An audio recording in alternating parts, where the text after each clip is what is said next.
भीड़ भाड़ से अलग होकर जब भी कोई इंसान अपने साथ अकेले में समय बिताता है, तभी उसके दिमाग में नाना प्रकार की चिंताएं जन्म लेने लगती है। मनुष्य की प्रवृत्ति ही ऐसी है कि वो ज्यादातर समय नकारात्मक ही सोचता है। अपने लक्ष्य को कैसे प्राप्त किया जाए, ये सोचने की जगह वो ये सोचता है कि अगर लक्ष्य पूरा नहीं हुआ तो मैं क्या करूँगा। और इस प्रकार की नकारात्मक विचारधारा के कारण जीवन परांत डर डर कर जीता रहता है। अगर पूरी बुद्धिमानी और सजगता के साथ इस डर को समझाना जाए तो यही डर इंसान के पतन का कारण बनता है। ऐसा मनुष्य जो खुद पर संशय करता है, खुद पर संदेह करता है, भला वह कैसे सफल हो सकता है। लेकिन बुद्धिमानी से अगर इस डर का उपयोग किया जाए तो यही डर उसकी सबसे बड़ी ताकत बन सकता है। काश केवल एक बार उसने खुद पर विश्वास किया होता तो उसे मालूम होता कि उसके डर में ही उसकी ताकत का रहस्य छुपा हुआ है। ये कहकर सन्यासी चुप हो गया और चुपचाप अपने कदमों पर ध्यान लगाते हुए जंगली घास पे से आगे बढ़ने लगा। संध्या का समय था। सन्यासी और एक लकड़हारा जंगल में से होकर गांव की तरफ निकल रहे थे। सन्यासी के ये शब्द लकड़हारे को कुछ समझ में नहीं आए। वो सोच रहा था कि डर में ताकत कैसे हो सकती है। डर तो आदमी को कमजोर बनाता है।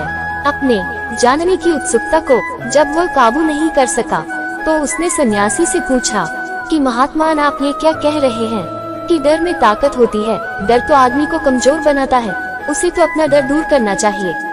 लकड़हारा अपनी बात पूरी कर पाता उससे पहले ही उसे एक शेर की दहाड़ सुनाई दी।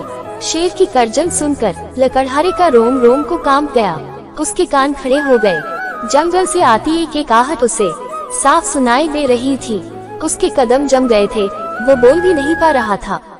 उसे पता था कि थोड़ी सी हरकत उसकी जान जोखिम में डाल सकती है। उसका दिल तो तेजी के साथ धड़क रहा था, लेकिन फिर भी वो अपनी सांसों पर काबू पाने का प्रयास कर रहा था। कुछ देर बाद जब खतरा टल गया, सन्यासी ने कहना शुरू किया। सन्यासी ने कहा कि अभी जब तुम डरे हुए थे तो तुम्हारे शरीर का रोम रोम जाग गया था। जंगल से आ रही छोटी से छोटी आहट पर भी तुम्हारा ध्यान लगा हुआ था। तो इस प्रकार अपने मन के डर के कारण तुम होश में आ पाए, तुम पूरा ध्यान लगा पाए। इससे पहले जब तक तुम्हें शेर की दहाड़ सुनाई नहीं दी थी तब तक तुम अपने विचारों में खोए हुए थे। लेकिन जैसे ही तुम्हें शेर की दहाड़ सुनाई दी वैसे ही तुम्हारे सारे विचार गायब होकर हम वर्तमान में उपस्थित हो गए थे। यदि तुम्हें अभी शेर से बचकर भागना होता या फिर उससे लड़ना होता तो तुम्हें अपने शरीर की वो क्षमता देखने को मिलती जो आज तक जीवन में तुमने खुद भी महसूस नहीं की होगी। जब कोई कुत्ता तुम्हारे पीछे दौड़ता है उस समय तुम्हारी जो रफ्तार होती है वो तुम्हारी आम जिंदगी से कहीं ज्यादा होती है। साधारण जीवन में तुम इतने तेज नहीं दौड़ पाओगे जितना कि एक कुत्ते के सामने दौड़ पाओगे। ये ताकत या कहे कि हमारे शरीर की क्षमता तभी देखने को मिलती है जब हमारे अंदर में डर होता है। किसी डरावनी परिस्थिति में हमारा मस्तिष्क और हमारा शरीर अपने उच्चतम श्रेणी में काम करता है। जो काम तुम आम जिंदगी में नहीं कर पाते वो तुम्हें डरा कर कराया जा सकता है। जहाँ पर भी तुम्हें डर का एहसास होता है वहीं पर तुम्हारी इंद्रियां पूर्ण रूप से सक्रिय हो जाती है। तुम्हारे कानों की सुनने की क्षमता तेज हो जाती है, दृष्टि एकटक हो जाती है, पूरी सजग हो जाती है, सक्रियता बढ़ जाती है। और जैसे जैसे वो डर खत्म होता है वैसे वैसे तुम सुप्त अवस्था में चले जाते हो। तुम सो जाते हो और तुम्हारी इंद्रियां फिर से आराम की स्थिति में चली जाती है। सन्यासी ने लकड़हारे से कहना जारी रखा कि परीक्षा के 7 दिन पहले जो याद करने की तुम्हारी गति होती है वो साधारण याद करने की क्षमता से कहीं तेज होती है। सिर्फ एक बार याद किया हुआ तुम्हें परीक्षा के समय याद रह जाता है और तुम जानते हो कि ये सब परीक्षा के डर से ही होता है। इसीलिए डर को दूर करने की जगह इंसान को ये सोचना चाहिए कि वो अपने डर को ताकत कैसे बना सकता है। जिस प्रकार सुख और दुख, प्रकाश और अंधेरा एक ही सिक्के के 2 पहलू होते हैं, उसी प्रकार डर और ताकत भी एक ही सिक्के के 2 पहलू होते हैं।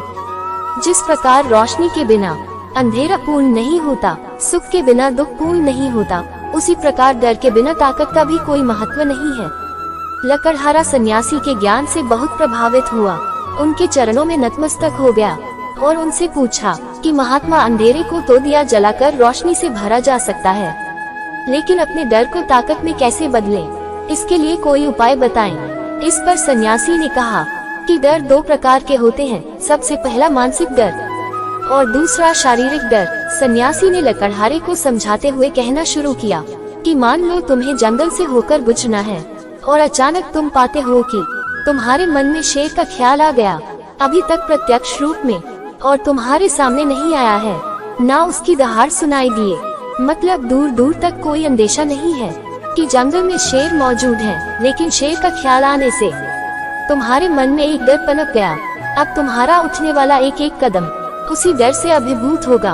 हर समय तुम्हारे मन में यही ख्याल चलेगा कि कहीं शेर ना जाए। ये शेर वर्तमान में तुम्हारे सामने नहीं है, ये तुम्हारी बहुविषयक की कल्पना है।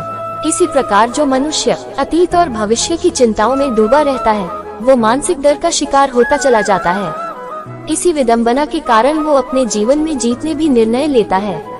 वो सारे मानसिक डर से ग्रसित होते हैं। इसीलिए ज्यादातर मनुष्य पूर्ण रूप से अपने निर्णय पर जिस तरह से एक जलता हुआ दिया हजारों लोगों को रोशनी देता है, ठीक वैसे ही खुशियाँ बांटने से आपस में प्यार बढ़ता है। लेकिन ये भी सत्य है कि मानसिक डर के कारण ही इंसान अपनी तैयारी पूरी करता है। अगर तुम्हारे मन में शेर का ख्याल नहीं आएगा तो तुम शेर से सुरक्षा के लिए कोई भी कदम नहीं उठाओगे, लेकिन अगर तुम्हें शेर का ख्याल आ गया तो तुम उससे सुरक्षा के लिए कोई ना कोई तरीका जरूर अपनाओगे। तो इसीलिए मानसिक डर बेकार नहीं होता, वो आपकी सुरक्षा को और ज्यादा मजबूत भी करता है। लेकिन समस्या तब शुरू होती है जब आप चाहकर भी कुछ नहीं कर सकते, लेकिन उसके बावजूद आप मानसिक डर झेल रहे होते हो। उदाहरण के लिए कुछ मनुष्य हमेशा ये सोचते रहते हैं कि उन्हें कोई बीमारी ना हो जाए, कहीं उनके साथ कोई दुर्घटना ना घट जाए, कहीं उनके साथ कोई धोखा ना कर दे। लेकिन इन सब घटनाओं पर उनका कोई जोर नहीं होता है, ये उनके हाथ में नहीं होता है। अगर दुर्घटना होनी होगी तो होगी, अगर बीमारी होनी होगी तो होगी। अच्छा खानपान और अच्छी दिनचर्या का पालन करने के बाद भी अगर कोई मनुष्य बीमार हो जाता है तो ये उसके नियंत्रण के परे की बात है। अपनी तरफ से उसने पूरी कोशिश की और यही उसका कर्तव्य था। उसमें कोई कुछ क्या कर सकता है। जो घटनाएं इंसान की पहुंच के परे होती है वो उससे भी परेशान होता रहता है, उनसे भी उसका मन घबराता रहता है और यही मानसिक डर उसके पतन का कारण बनता है। दोस्तों, अगर आपको हमारी वीडियो अच्छी लगी हो तो वीडियो को लाइक करके अभी हमारे चैनल को सब्सक्राइब कर लीजिए ताकि हमारी हर वीडियो आप तक पहुंच सके। धन्यवाद। जय श्री कृष्ण।